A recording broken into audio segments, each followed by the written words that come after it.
Welcome to Turning Back the Pages, the podcast where children's book authors discuss their favorite childhood books. I'm your host, Allie. Today's author, Chelsea Lin Wallace, is joining me to discuss her favorite childhood book, Where the Sidewalk Ends by Shel Silverstein. Chelsea Lin Wallace is a poet, a school theater director, and award-winning children's author with an impressive lineup of books, including Ode to a Bad Day, The Boo-Boos of Bluebell Elementary, and Dare to be Daring. When she's not penning stories, she's passionately involved in guiding kids through theater productions, coaching volleyball, and being a source of support through all their ups and downs. She lives in Los Angeles with her husband, daughter, and dog. You can also visit her at www.chelsealinwallace.com, which will be in the show notes. Welcome, Chelsea. Thanks for being here. Thank you so much, Ellie. I'm so happy to be here. Well, like I said, you chose Where the Sidewalk Ends, the poems and drawings by Shel Silverstein. And this is the second time that I have done a Shel Silverstein book on the podcast. So I did some more digging on his life and found he's an interesting little man. Yes, he is. What was the other book that you did? Just curious. The Giving Tree was one of the first books that we did on the show. So, as usual, we do a recap challenge. Since this is a book of poetry, Chelsea and I decided that we are going to just read our favorite portion of the book. All the little poems are short, and so I have put 30 seconds on the clock for you, Chelsea, and you can go. Okay, well, this isn't my absolute favorite poem. This is called Invitation, though, because I'll read my favorite one a little bit later on, hopefully, in our Yeah. interview. This, to me, sums up what this book is really about, which is inviting kids into the wonder of storytelling and poetry.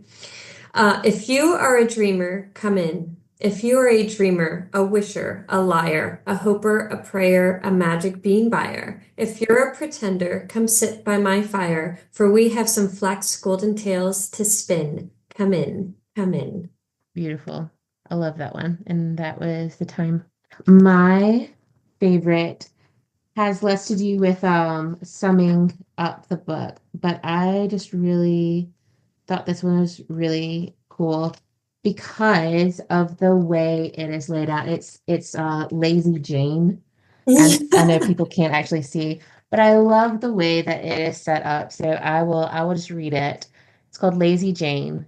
Lazy, lazy, lazy, lazy, lazy, lazy Jane. She wants a drink of water, so she waits and waits and waits and waits and waits for it to rain.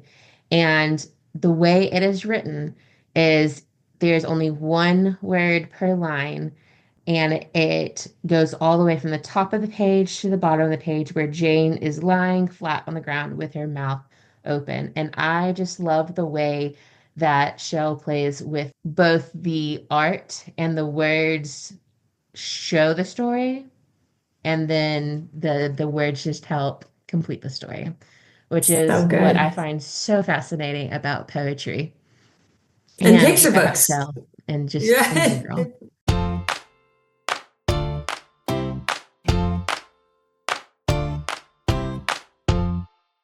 All right. Well, let's talk about Shel Silverstein before we dive into the book. This is the second time that we've talked about Shel. So I went a little bit different direction than this time and dove into one particular part of his story. So Shel Silverstein was born September 25th in 1930 in Chicago, Illinois. His father was an immigrant from Eastern Europe with a Jewish heritage. His mother was from Chicago. They ran a bakery together when Shel was a child, but did it poorly because it was in operation during the Great Depression. It did poorly. They didn't run it for them, just to clarify.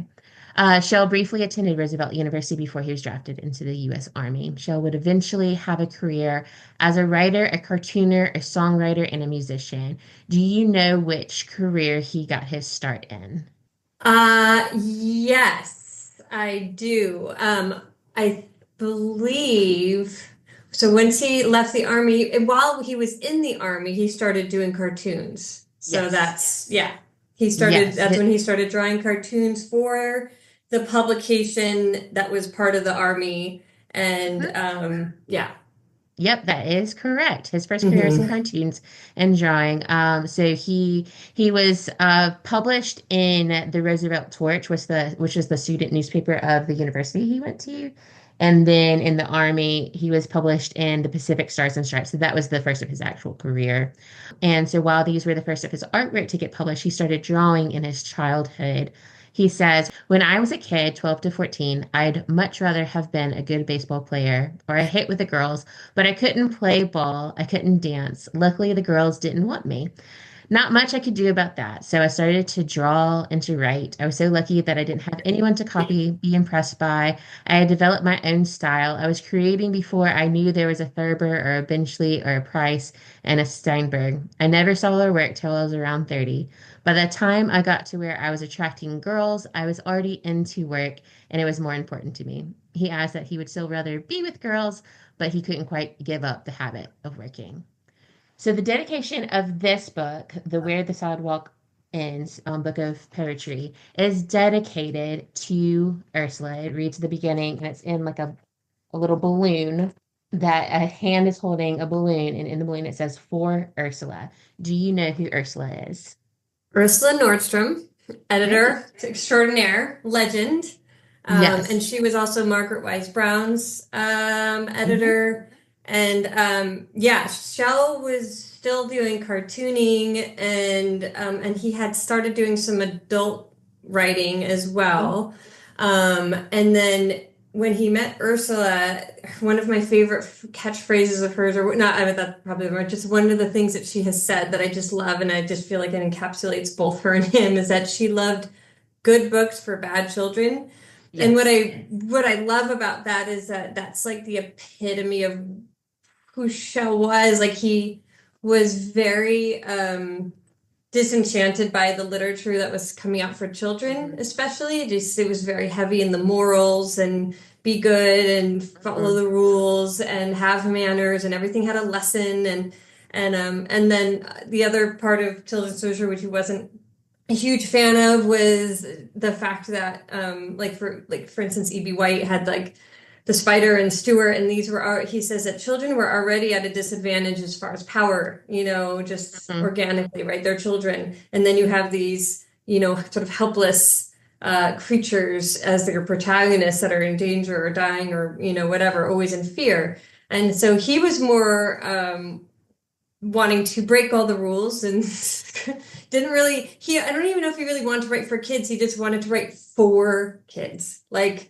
it wasn't like I want to be a children's author. He just felt like he understood kids like really at their level and wanted to empower them in some way or another in his own rebellious, let's break the rules and let's talk about what we really want to talk about kind of way. Yeah, So and and like you said, Ursula was very like-minded in that way, so I think yeah, and like you said, one of the people that she represented also was or edited was Margaret Wise Brown, and she's very much that way. By the time this episode comes out, I'll have one about Margaret Wise Brown. A little known story that I will share. Actually, it will be out by the time this podcast comes out. But Margaret Wise Brown, like reading and hearing about her story was actually a huge part of why I started this podcast because I Oh my was just gosh. so fascinated by someone who was not interested in children and led a wild life but yet wrote for children and like what her work did and just reading people like Ursula and people like Shell and people like Margaret Wise Brown, I just find them so fascinating that they've shaped so much of our childhoods collectively and like who they are as people. So yes, Ursula Nordstrom, you know a good bit about her. She was children's book editor at Harper and Row, who helped Shel Silverstein become a children's author by taking a chance on the Giving Tree. So it was 4 years between when Shell wrote The Giving Tree to when it was published because it Yeah, just he had pitched it to another, he pitched it to Simon and Schuster. Yeah, hmm. and they were like, "No, this isn't for kids and it's not for adults." It's like, who is it? What is this? And she snatched it up really fast. Yeah. Yeah, she loved the sad ending, and Hmm. everyone would say stuff like, this is interesting or this is good, but it's so sad. Like no one wants to read a sad children's book. But Ursula didn't like the genteel, polite type children's books, like you said. The other works she worked on, just an example of them, are E.B. White's Stuart Little and Charlotte's Web, Harriet the Spy, Margaret Wise Brown's Goodnight Moon, which though we like now consider it to be kind of a tame book, it was different for its time, and it didn't get a great start to begin with. Well, because She it didn't also, have a moral. It wasn't teaching them anything. So there was this Mhm. sort of so what about it, but that was like the beauty of it. And the upended, like the non-ending endings, right? Which so many of his poems actually have, Yes, these they're not resolved. Like ickle me, yes. pickle me, tickle me too. It's just there's no like where did they go? There's no like and they were all lived happily ever after. Like he just sort of left you and I loved that unsettling feeling as a child, actually. That's so fun. Mhm. She also helped publish Where the Wild Things Are, Harold and the Purple Crayon, which is a previous Turning Back the Pages book, and then our book today, Where the Sidewalk Ends, which is a second collection of poetry by Shel Mhm. Silverstein. And so you read the invitation in the beginning of the book, which just Shel invites children in to dream and to dare and imagine the impossible, from a hippopotamus sandwich to the longest nose in the world, to 18 flavors of ice cream.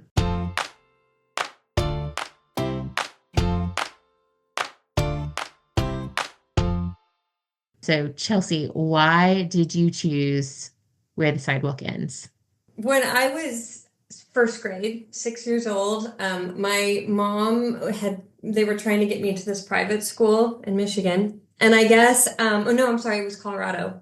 Moved to Michigan in third grade, but so in Colorado Springs. And I guess, so all of my answers to their questions, the interview that you have to take to get into the school were very unusual, unorthodox, nothing normal about them. And, in the end, they did not accept me into the school, and they also told my mom, maybe she should see someone, like talk to somebody.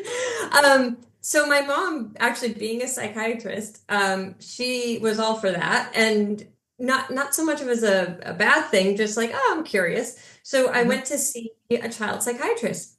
And her name was Dr. Rose, and I remember her office so vividly. Like she had a bowl of ginger snap cookies as soon as you walked in, and those Fisher Price farmhouse toys and lots of games. And I would go into her office once a week and I would sit there and we would just play games and play with toys and chat. And I loved it. I loved her. And I remember so about I guess 3 months into the visit, my mom says that she called my mom in and said, she really doesn't need to come back here anymore. There's nothing wrong with her. She's just a highly imaginative child. And that's all she said. And so the last session I had with Dr. Rose, she gifted me something. She gifted me Where the Sidewalk Ends. And I had Oh, never seen or read that book before. And I remember, I sometimes I get a little emotional when I like tell a story, but like I remember when I first opened that book, it was like the first time I'd ever felt seen. Like I felt seen, like I felt understood for the first time. Like I felt like what I was reading was really meant for me. Like he had oh, written these things for me, and it's like I got it right away. I got all of it, and I loved the feeling that I had when I was reading those poems. It felt a little dangerous. It felt a hmm, little like I wasn't supposed to be reading those, you know? hmm. Like, is this okay to be reading those, but in the best way possible? And like, oh, we can go there? Like, you think those thoughts too? You think weirdly like that? I think weirdly like that. And it really allowed me to fully lean into who I was as opposed to up to that point feeling like maybe there was something not quite okay with how I thought or saw the world. It was a very important book for me as a kid. That's a really cool story. I really like that. So were you still 6 when you got the book, or were you already like a little bit older? I was 6. I was Okay, first you were grade. 6. Mhm. Okay, Yeah. wow. What were any did any particular poem stick out at that point in time? So from that age, I mean, honestly, things like The Invitation, even at a young age, to that one feels almost a little bit like an old soul sort of poem. But I Mhm. remember literally feeling like he was inviting me into a world where I'd already been in, but by myself. I felt a lot like I had somebody with me now, to Mhm. journey with. And, some of the ones that always stuck out to me, obviously, Sick was a big one, Mhm. loved Sick. I actually loved the one with the haunted house. And hold on, I'll read that one to you because I liked feeling a little bit scared and Okay, kind of. unsettled as a kid. So it's called Enter the Deserted House. And the picture, I mean, it's so the picture is this like broken Mhm. down, looks like a haunted house. And but please walk softly as you do. Frogs dwell here and crickets too. Ain't no ceiling, only blue. Jays dwell here and sunbeams too. Floors are flowers, take a few. Ferns grow here and daisies too. Whoosh, swoosh, to-wit, to-woo. Bats dwell here and hoot owls too. Ha ha ha ha. Hee hee, hoo hoo. Gnomes dwell here and goblins too. And my child, I thought you knew. I dwell here, and so do you. I loved that one when I was little. I was like it was like so haunting and kind of Uh-huh.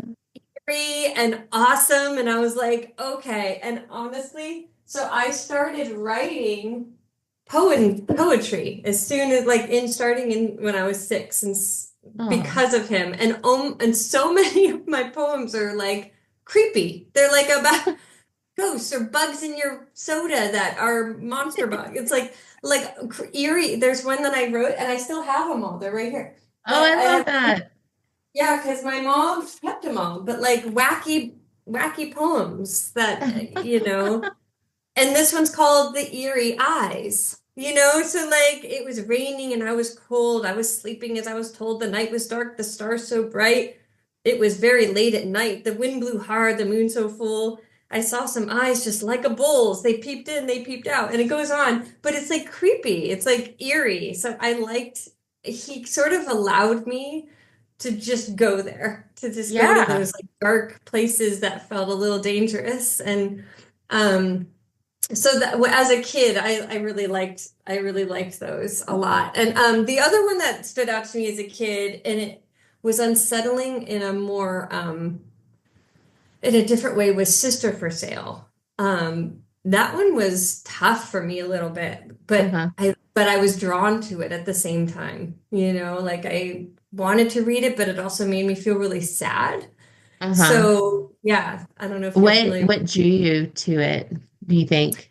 Um, I I think it was so sad to me that a sibling would want to sell their little sister, and the picture of the little girl, she looks so sweet and innocent, Hmm. and she looks so sad that he's doing this, and he looks so much older than her. And so it was like I'd never seen anything like that before. There wasn't, I mean, it's the irony of that now that I'm saying it out loud too, is that like all those Grimm's fairy tales that were already in existence were pretty dark if you think about it. Like usually Hmm. it's the step parents that are trying to kill the children or whatever. But this was like a sibling thing. And I had an older sister and stuff, so I don't know whether I wondered if she would ever do that to me. I can't really remember if Hmm. but it was like just her body language in the pictures, yeah. Yeah, this is good though. It's like I kept wanting to read it though, even though it was a little unsettling. So, That's so interesting. I feel like books that are like Silverstein's books um or even like Where the Wild Things Are those that show not just positive, everything's positive all the time. Here's a moral lesson, here's how to live life, but look at the sadness or the badness or the whatever. Allow kids to explore feelings they already have. I mean, maybe the feeling isn't exactly that, selling a sister, selling a sibling, but I don't know. I think sometimes I'm a parent of two little ones, and I'm always surprised at how big the emotions of my little girls are. And especially having girls, so often we put girls in a particular category of how they should be and how they should feel and how they should act. And neither of my girls have ever fit into those categories. They are wild, unruly, loud girls. Right. And I love it. And my oldest is very imaginative. And so she is thrilled by reading slightly, I say naughty as in like a child's naughty, like that child did something she's not supposed to. It's like thrilling to her. And so Yeah. I think it's so interesting. It allows our imagination to kind of expand of like, I don't know, seeing what that looks like without acting out on the badness or whatever. Right. Yeah. I mean, a true escape, a true experience of yeah, of things that we've never faced before, but we maybe the emotions feel familiar, right? Yes. You know, like so I certainly had probably had moments where my it seemed like my big sister wanted me out. You Mhm. know, but the really great thing about that poem though is it doesn't end it just ends with him still wanting to sell her. It's not like the mom comes in and says, "Hey, be nice to her," and then they're friends and la la la. Mhm. No, it just ends, you know, and you're Mhm. left kind of like I loved that he did that. I love that it Mhm. just left the child just sort of thinking about it or you know, with that feeling for just a little bit. And then he would take you on a different feeling on the next page, you know, maybe a Yeah. little more silly or goofy or whatever. But he has such a blend in here Mhm. of some heartfelt stuff. Like "Listen to the Mussins" is my favorite poem Mhm. of all time. And I do get emotional when I read that one. But, you know, having been a kid who is, you know, somehow made to feel like I wasn't supposed to be thinking or doing or saying the things I was saying, and then to read something like "Listen to the Mussins," it it became again like this. It's like someone saying, "You do you." Like you go ahead and like, you know, I'll read it. Listen to the mustn'ts, child. Listen to the don'ts. Listen to the shouldn'ts, the impossibles, the won'ts. Listen to the never haves, then listen close to me. Anything can happen, child. Anything can be. I mean, that's like he had those moments in there where he was being silly with spaghetti or silly with like a head and the guy sitting on his own head and like with the boa constrictor eating him. And then all of a sudden he'd have this moment where he was literally, I felt like he was like, okay, all silliness aside, kid, can I just talk to you and let you know that I see you and I get you and you go ahead and do your thing. Don't let these grown-ups who are telling you that's not right or whatever, don't let them snuff out what you have because it has so much to do with his own childhood, right? I mean, Mhm. he like Shell as a kid was not very good at school. He was doodling a lot, and his teachers would tell him to stop daydreaming. They tell him to stop doodling. His dad did not like his drawings. His dad was always telling him, you know, that's a waste. Like, you're going to come into this business with us. Like, whatever you're doing here is not important. So it's like you have a childhood like that, and you grow up and you're like, no, that wasn't, you know, I want to make sure that if there's kids out there like me, that they can hear that whatever creativity they're expressing, whatever unique quirkiness they're expressing, whatever naughtiness they're expressing is okay, you know?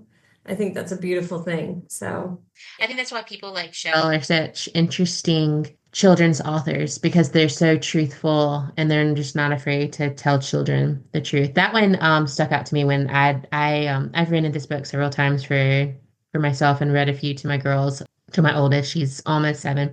But when I was flipping back through it this past week, that one stood out to me because it is just a good message. Would you change anything about this? She's no. emphatically, note for the audio, she's emphatically shaking her head no. No, no, not a thing. It's brilliant. It's just Hmm. it's brilliant. It took him so very long. He was a perfectionist, you know. He kept tinkering with all the drawings and the writings. I think it was like 10 years or something that Ursula had to wait. Forget much the longevity of it, but it was, you know, quite a pursuit. So, and you know, what's really funny is that, you know, as an adult, you know, reading it over, there's like a mixture of just feeling exactly like I did when I was that 6, 7, 8-year-old girl, and then knowing a bit more about who he is, Shell was, because I didn't know who Shell was as a kid, except for his, photo on the back of, you know, Hmm. it's always interesting, right? But as an adult now, understanding a little bit more about his life and who he was and the sort of the context of his life and when he wrote this, you can sort of see a few of the poems that are a little bit of an FU to the grown-ups, like the gatekeepers and the other children's writers of that time, which is really Hmm. it's really amusing. Is like now when I'm reading some of them, I'm like, oh, that was just you. Like, especially he was not a fan of the fact that, moms were the ones that picked out the books for the kids. He didn't like that because he's like, I'm writing this for the kid. Like, it's really for them, like not for Hmm. you.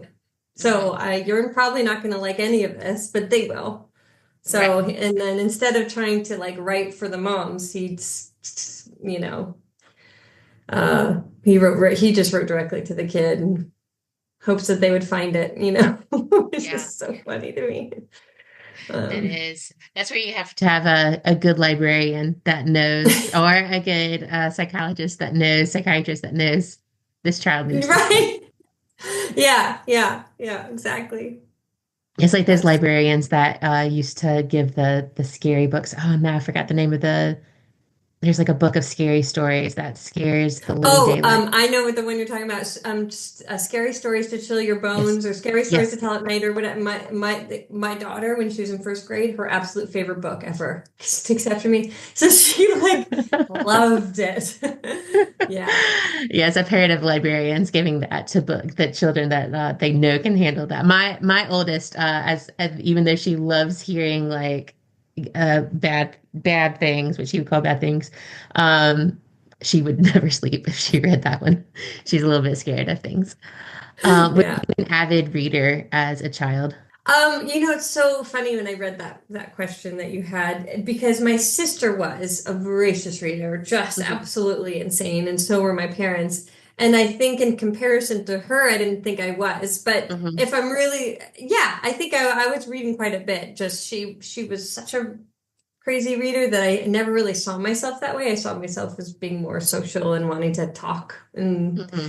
hang out and stuff. But I will say that when I do think about all of my favorite books and all my favorite authors, they all have something very similar in common. So it was Roald Dahl, who also wrote very, very messed up parents and That's what situations. we're reading this whole semester is we've read James and the Giant Peach. Right now we're in Charlie and the Chocolate Factory. We have BFG next, and then one other one of his. But this whole semester we're doing Roald Dahl. Yeah. And honestly, my favorite parts of all those books were actually when it was the really, dysfunctional home life, because it was Hmm. just so like I had actually a very lovely childhood. I had, great parents and loving and all that. And so for me, it was like this window into this other experience that was Hmm. so fascinating and horrible and but wonderful, because in every situation Roald always had the kid prevail, right, against the terrible Hmm. grown-ups. I Hmm. loved terrible grown-ups in stories. It's just the best.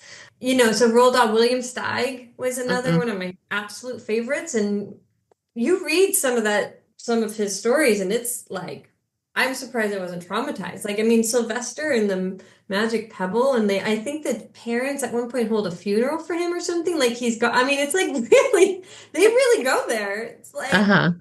I loved those stories. I loved Hmm. all of William Steig stories, and they pushed the boundaries for sure. So, William Steig, Horton Hears a Who was a big favorite Hmm. of mine from Seuss. I didn't love all Seuss, but I really liked Horton.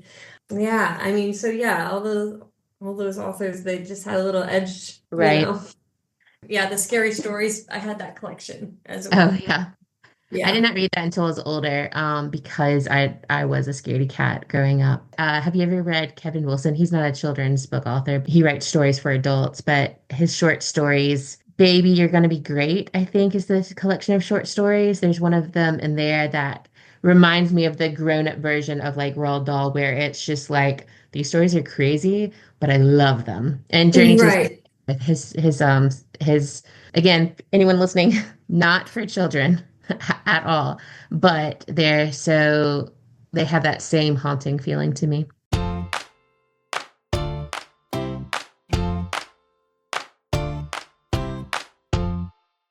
So tell me about what you're working on or your latest books.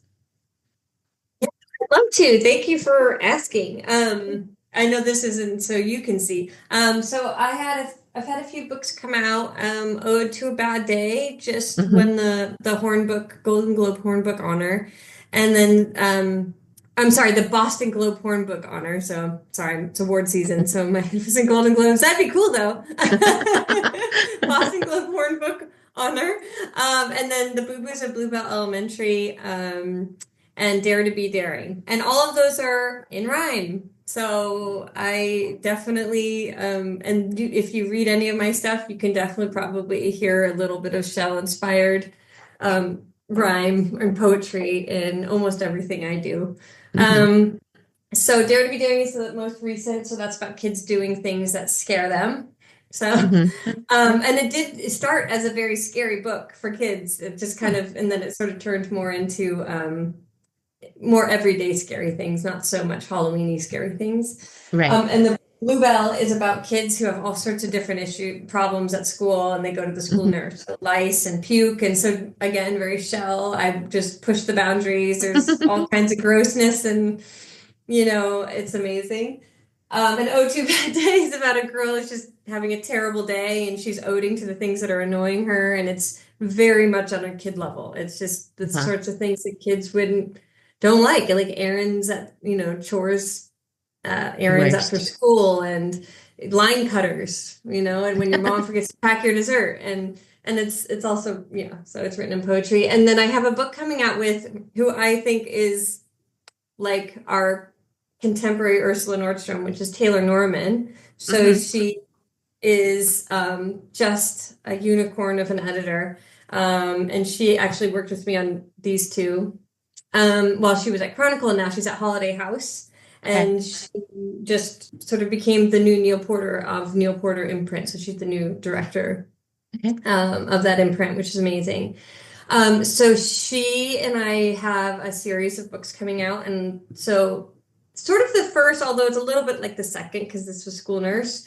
So the book that's coming out this summer is called On Our Way with Mr. J, and it's I partnered with the amazing Tira Hayter, who the art she did for this book, what she did for with this book is absolutely insane. My agent was like, "This is probably one of the most insane books I've ever seen." So I'm really excited for that to come out. So that is about a bus driver, school bus driver, and he's picking up all the kids from school for school, and he has to get there on time. And at every stop, there is some sort of problem that arises, and so it's very adventurous, very cinematic, full of it's in rhyme, it's in poetry, Hmm. and it's part of the School Hero series that's going to be Okay. coming out. So, yeah, with Holiday House. So that's that's really exciting for us. That's Yeah. very cool. Yeah. Who do you hope reads your books and what do you want them to take away? Kids. Yeah. And honestly, yeah, I mean, I've heard, picture books are for everyone. Yes. Hmm. Absolutely. But I really, really, you know, when I write, I really want to write for kids. I really Hmm. want to write like for them, like something they will really like because Hmm. it's something they're going through, and they like I love sort of just tapping back into my kid self when I write. And honestly, I hope, they enjoy them. I hope they laugh. I hope, and then on maybe on a bigger scale, because of what Shell did for me, I always hope that some kids will feel inspired to express themselves creatively, honestly. Hmm. Like if anything I do inspires a kid to go home and express themselves, their real self, whatever that looks like creatively. And it could be words or pictures or theater or whatever. That feels like why I like at the heart of what I'm doing, because I have stacks and stacks of these little poetry books that I did when I was a kid, and it was because he opened a door for me and said, Hmm. like, go ahead, kid, be yourself. Like, go, Hmm. go for it, go do your thing, write and rhyme. Yeah, So that's really would be amazing. that's really Yeah. cool. Share where people can follow you or anything that you're doing. You can always go to my website, but I'm also on Instagram, and it's my full name, Chelsea Lin Wallace on Instagram. And I guess that's kind of where I post most of my stuff. I'm not really on, I'm still on kind of Twitter, but not really. And I'm on Is Blue anyone really on Sky, Twitter? but I don't post that much. So Yeah. Instagram is probably the best place Hmm. to figure out what's going on my website for sure. Hmm. I have Okay, a great. newsletter, but I've gotten a little lazy on it. So I, Newsletters are so hard to keep up with. oh my gosh. I'm like, what do I want to say? I don't know. Like, I got to think of something important to say, and then I'll say it. Yeah. Okay. Well, I'll have all of that in the show notes. Thank you so much for talking to me. This was really fun. Oh, thank you, Allie. This was such a blast. Really appreciate it. I think you win the award for someone who knows the most about their childhood book that they Yes, that was really fun for me to learn something there. cool. I love that. If you enjoyed this episode, be sure to subscribe and leave a review. If you have an author you'd like to hear more about or an author you'd like me to interview, let me know. You can follow me at What Allie Writes on Instagram.